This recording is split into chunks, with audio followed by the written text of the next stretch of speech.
بسم اللہ الرحمن الرحیم۔ السلام علیکم۔ بیان کیا جاتا ہے کہ پرانے وقتوں میں ایک شخص نے ایک غلام خریدا۔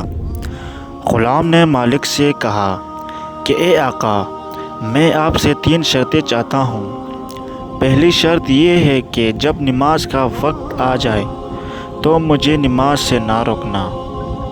دوسری شرط یہ ہے کہ آپ مجھ سے صرف دن کو خدمت لیں گے، اور تیسری شرط یہ ہے کہ میرے واسطے ایک کوٹری مقرر کر دیجیے کہ میرے علاوہ دوسرا اس میں داخل نہ ہو۔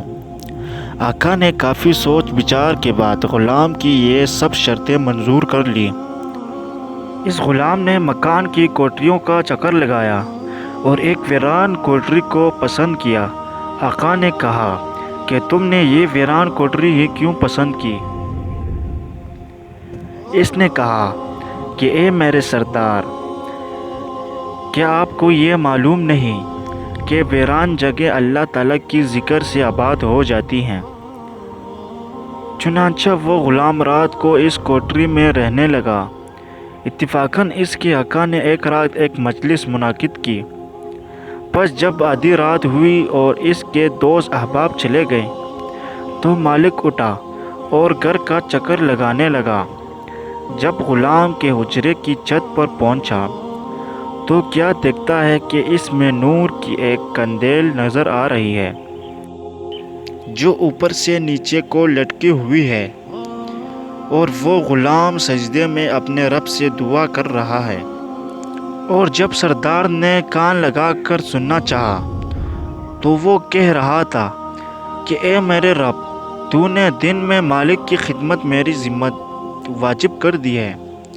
اگر میرے ذمہ یہ خدمت نہ ہوتی تو رات دن صرف تیرے ہی خدمت میں مشغول رہتا۔ مالک صبح تک اس منظر کا نظارہ کرتا رہا۔ اس کے بعد وہ کندیل آسمان پر چلی گئی اور چھت بند ہو گئے۔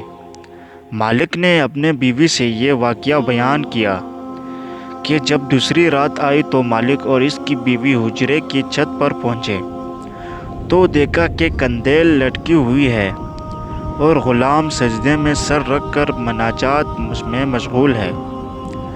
اگلے دن میاں بیوی نے غلام کو بلایا اور اس سے کہا کہ تو اللہ کے واسطے آزاد ہے، تاکہ تو اس ذات پاک کی عبادت کے واسطے فارغ رہے جس سے تو معذرت کرتا تھا۔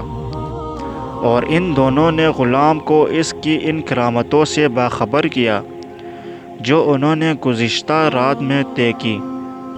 غلام نے یہ سن کر دونوں ہاتھ اٹھائے اور کہا کہ اے میرے معبود، میں نے تجھ سے دعا کی تھی کہ میرا راز کسی پر نہ کھولے اور حال ظاہر نہ کیجیے۔